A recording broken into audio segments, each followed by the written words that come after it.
My name is Lewis Potter.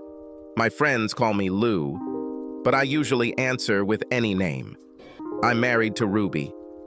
We have been married for 4 years now, but we do not have children, for the simple reason that we are both a little selfish and do not want to give up our freedom.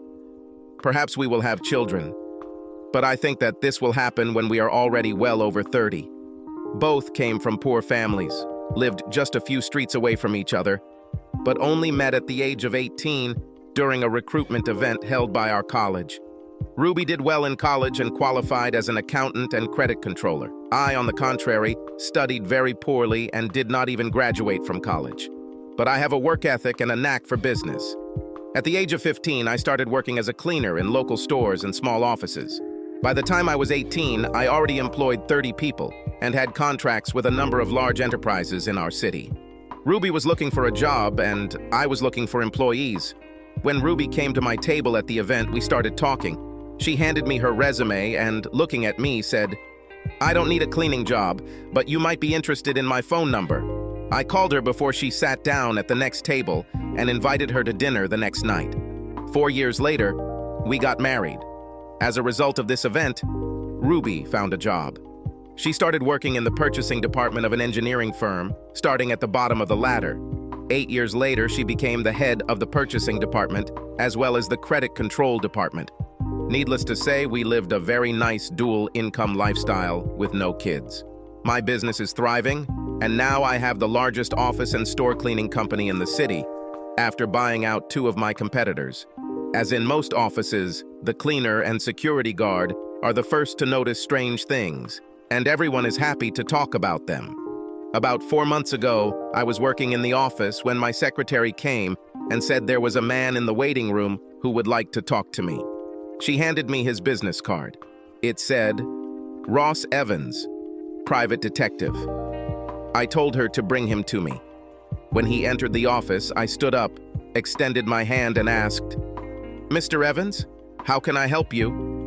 We shook hands, and I invited him to sit down. Smiling, he sat down.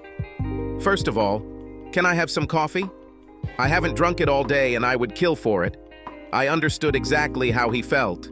Caffeine seems to be a drug for most business owners. My secretary didn't have to be asked twice. She poured 2 mugs of coffee from the machine in my office, and milk and sugar were already on the table. None of us touched them. After the small talk, I got down to business. "So, Mr. Evans, how can I help you?" Without wasting any time, he began, "Please call me Ross.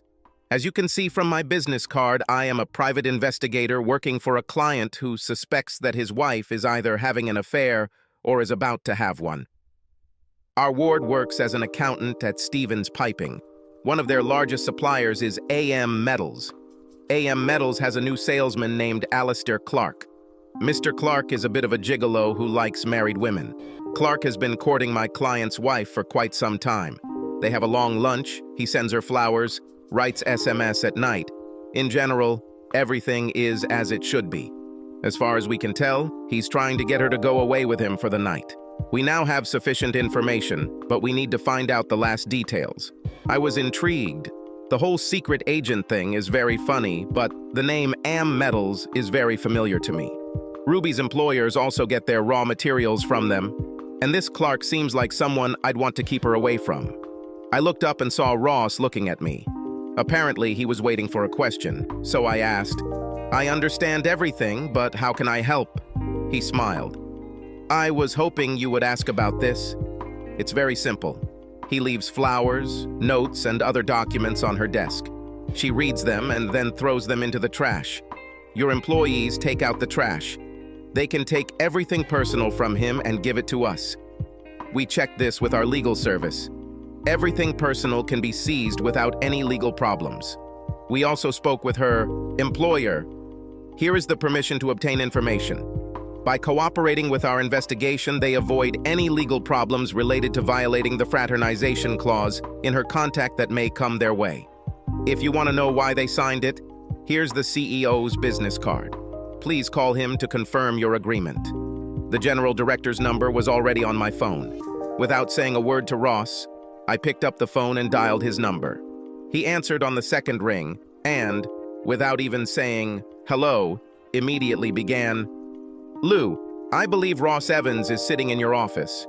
I confirm that I give you carte blanche to receive and transmit to him or his employees any information not related to our company. My lawyer is currently preparing a letter to this effect, which we will send to you by email. I have to go now, since the lawyer is now in my office, but call me back if you need anything else." He hung up. I didn't have time to say a word. Obviously, they wanted to get this issue over with as quickly as possible. Ross smiled at me. I just nodded and added, "He confirmed your words. Give me all the information and we'll start emptying her bin into a separate bag. I'll sort it here, and you can pick it up every morning at 11. Will this suit you?" Ross confirmed. "It's perfect." I called the appropriate crew leader and Ross instructed us on what to look for. Early lunches, late lunches, flowers, notes, etc. We worked with Ross for about 6 weeks. At the end of this period, he announced that the investigation was completed. One of my employees noticed that the employee did not return after lunch. We called Ross and told him about it. He followed them to the motel. The marriage ended in divorce. Work and family life went on as usual. Until one day, Ruby came home a little worried. I tried to find out what was wrong, but she didn't tell me anything. About a week later, Donna, one of my long-term employees, came into my office. This is a good employee who has worked with me almost from the very beginning. I considered her my friend. She is 25 years older than me and treats me like a son. She sat down in the chair and I realized that something was wrong. Then she began, "Remember, a couple of months ago I worked in the office where we were following that woman? I was intrigued. How could I forget this?" "Yes, it was a very interesting time." "Why did you remember this?" I asked, raising an eyebrow to show that I was certainly intrigued. "Well," she hesitated, "as you know, now I work in the office where your wife works, and the same guy we were watching is now coming into her office. I noticed a large bouquet of flowers, and she went with it to lunch. Here is the card that was in flowers." She handed me the card and I read it. "Dear Ruby, thank you for helping me renew my contract with your company. You have no idea how grateful I am to you. I hope you'll accept my invitation to lunch so we can have a good chat. With love, Alistair." My blood froze in my veins. The language on the card immediately suggested that this was not the first personal interaction, and it was certainly getting close, if not already close, to failing the spouse test. I knew from Ross that this guy takes his time, but is very successful at hitting on married women, and my wife is at gunpoint. I thanked Donna and asked her to keep an eye on everything else and give me a summary every morning. If there were any more notes, I asked her to bring them to me. As soon as she left, I picked up the phone and dialed Ross's number. He answered on the third ring. "Hello, Lou. How can I help you?" I immediately started the conversation by telling him what Donna had told me. "One of my employees just came to see me. She was the one who cleared the table every night for the case you were leading. After the investigation was completed, we transferred her to another position. Now she works in the office where my wife works. Donna just told me that this same Mr. Clark is putting pressure on my wife, and she is now going out to lunch with him. I have a card with flowers that he sent, and it says that he has ambitions for it." Ross took a deep breath. "We are continuing our investigation into Mr. Clark. In fact, you are already the third husband at the moment. The only difference is that the other two did not know who he was from the very beginning. The other husbands agreed to split the expenses. Would you like to join them?" "Of course." "What do I need to do?" I answered. Ross said he meets with their husbands at 2 o'clock and asked, "Could you come to my office to meet, fill out the necessary documents and share information?" I agreed to come. At exactly 1:55 p.m., I was sitting in Ross's office. In the room were Dan McWilliams and Johnny Ashley, two husbands. Also with us were Ross and one of his employees, Mike Pearson, who was collecting data on this case. Ross began the meeting by saying, "Gentlemen, we are gathered here because you three have the same problem. Dan and Johnny, this is Lou. Lou would like to join your investigation. If you agree, We will register him as a client and draw up documents allowing the exchange of information. They both looked at me, then at Ross, and replied, "Yes, that will be nice." The paperwork took about 15 minutes, after which I used my personal credit card to advance the $5,000, knowing that Ruby would never receive a statement for this payment. Ross began. "So, Dan, Johnny, and Lou, our common problem is called Mr. Alastair Clark. FYI, Lou, Dan's wife, works at AM Metal with Mr. Clark, and Johnny's wife works for the school board, which purchases medals for use in technology classes in schools. Mr. Clark has a well-rehearsed process. He stalks a woman at work with flowers, messages, lunch, and usually tries to get her to go to a motel after lunch. He does the same with women who have children, and usually tries to get them into bed several times. With childless women, he tries to force them to ask their husbands for a free pass. He seems to get real pleasure from the fact that their husbands know that he has managed to win the affection of their wives. He tries to take them away for the weekend and then abandons them. We know that over the past year there have been at least 5 divorces in this area due to his fault. We tracked him down to his previous job, which was in Dallas. In fact, his employer fired him when he was sued in a class action lawsuit by 7 husbands over 3 years for alienation of affection. This guy is a disgusting guy." He took another sip of coffee and continued, "Lou, do you clean at AM Metals or the school district office? Last time we checked, if you empty the contents of your trash can into a bag, you can use the trash as you please, as long as it's not protected by a confidentiality clause in your contract with the company you're cleaning for." I shook my head. "No, we do neither one nor the other," was my answer. Ross nodded. "It's a pity, but continue to collect garbage from your wife's basket. Who pays your wife's phone bill?" "My business," I answered. Ross smiled and asked, "What is her phone number?" "Samsung," I stated for the record. "Fine. Please fill out this document giving us permission to collect data from her phone." Then he handed me a piece of paper with a QR code on it and continued, "Scan this code from her phone. You will be taken to our server. Use the username and password below, and a program will be downloaded to her phone that will transmit all her calls, messages, emails, and even WhatsApp messages to us. We know that he always uses a mobile phone so that when he calls the home phone, his husband does not answer by mistake." The meeting ended with Dan, Johnny, and I exchanging phone numbers, and we created a WhatsApp group that included Ross and Mike. This way we could quickly exchange information. When I returned home, Ruby was already there. She was again slightly distracted, holding the phone close to her and not really listening to what I was saying. She went out to feed the dog, and I noticed that she took her phone with her, which she had never done before. When I asked what was wrong, she replied that she had had a strange day and felt very tired. She went to bed at 9:30, 2 hours earlier than usual. I stayed up until our usual time and then went to look for her phone. He was not in his usual place, and I went up to our bedroom. There was a telephone cable next to the bed, and when I looked closer, I discovered that it was under the pillow. It was impossible to get it out without waking her, so I went to bed. All this did not look very good, and sleep was difficult for me. I am lucky. In the middle of the night, she got up and left the room. I quickly grabbed her phone, scanned the QR code, entered the details, and returned the phone to its place before she returned.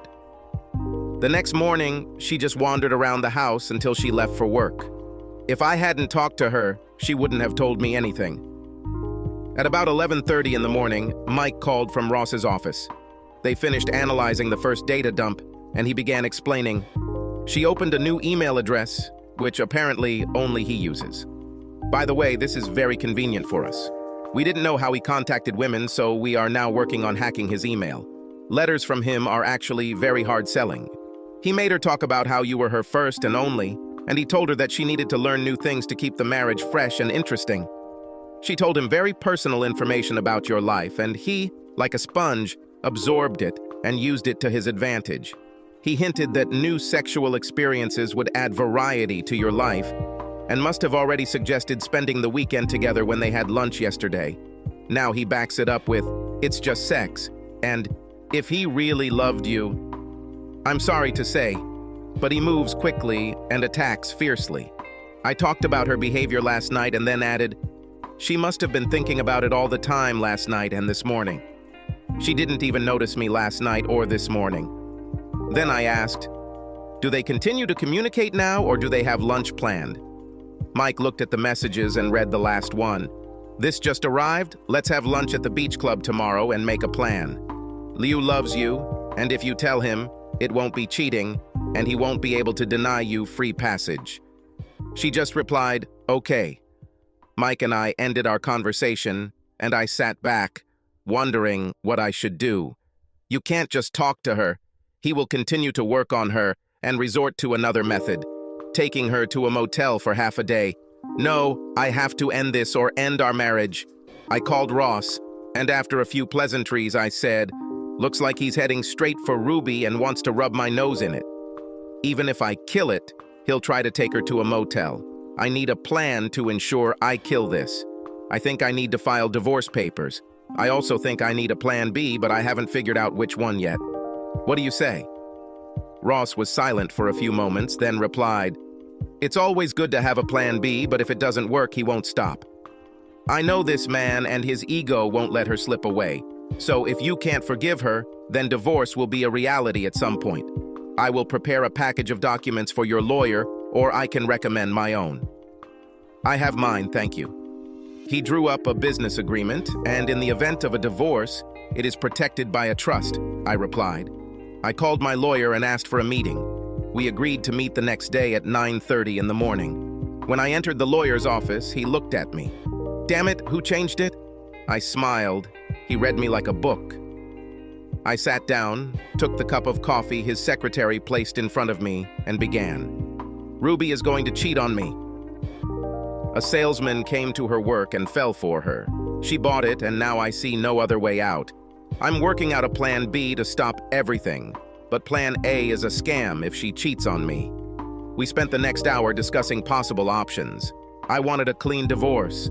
The business is protected by the agreement, and everything else is 50-50. There are no children, so child support is not required. The house will be sold. I had no intention of suing Clark, his employer, or her employer. Too expensive and with no chance of success. We shook hands, I paid the fee, and left. He will complete all the documents and keep them in the archive so that if necessary, I can contact him. As the week progressed, Ruby's mood rose and fell. One evening, she could not get enough of time with me and affection. The next, she did not even notice my presence. Donna called Friday afternoon to say Ruby had received a large bouquet of flowers. The postcard read, I made up my mind. How about you? While sending a message to the WhatsApp group, I noticed that Ross posted the following message. Dan, he invited her to dinner at the Holiday Inn. We know that he has a number, but the issue has not yet been resolved. Come here right now, and we can stop this thing. I was happy for Dan. Now, one way or another, he will achieve his goal. I hoped that this moment was already close for me. I was so distracted that new things fell out of my hands. I sent a message to the group telling Mike about the flowers and what the card said. He replied, I'll check her email now. There hasn't been anything yet this morning. About 5 minutes later, Mike called and, without hanging up, said, Look in your WhatsApp. I opened the app and there was a document Mike had sent me. I opened it. It was confirmation of a reservation at a hotel located on a lake about 30 miles from the city. The room was a double for the coming Friday and Saturday, and the booking included 2 names, Clark and Ruby. I returned to the phone and said, Looks like things are bad. Mike sighed. Yes, but the email is even worse. This is a guide for cheaters where Ruby explains how and what to say. I'll send it to you. I thanked him and we hung up. The letter arrived and I read it. These were several letters in a row with the subject, Weekend. It all started about 2 weeks ago when he sent her a link to a hotel, the same hotel he ended up booking. In the letter, he told her how he would like to take her to a hotel to pamper her and suggested other entertainment. In subsequent letters, I asked what she thought about this and why I did not allow her to do what would make her happy. In the last letter, he wrote about the reservation and also gave a list of things to say and do in order for me to agree. This was a guide to preparing for betrayal. It involved cooking a nice dinner the following Thursday. Lots of sex throughout the week, then explaining that it would just be sex with him. But he would teach her a lot. I had a lot more experience before we got married and ended with the words, "If you really love me." Her answer was evasive, but left the choice up to her. I'm not sure Liu will buy it. Let me think about it. The weekend was spent in hard work. I couldn't say anything about what I knew, but she was incredibly sweet. We had sex on Friday night, Saturday morning, and Saturday night. On Sunday, she took me to bed in the middle of the day, again on Sunday evening, and on Monday morning, we had quick sex. Ross called at 3 o'clock on Monday with an update on the email. The news is bad. She just texted Clark and said she'll offer it to you Thursday night. If you refuse, she won't do it, but if you agree, she will. He replied, if he becomes nervous, then remember that asking for forgiveness is easier than asking for permission.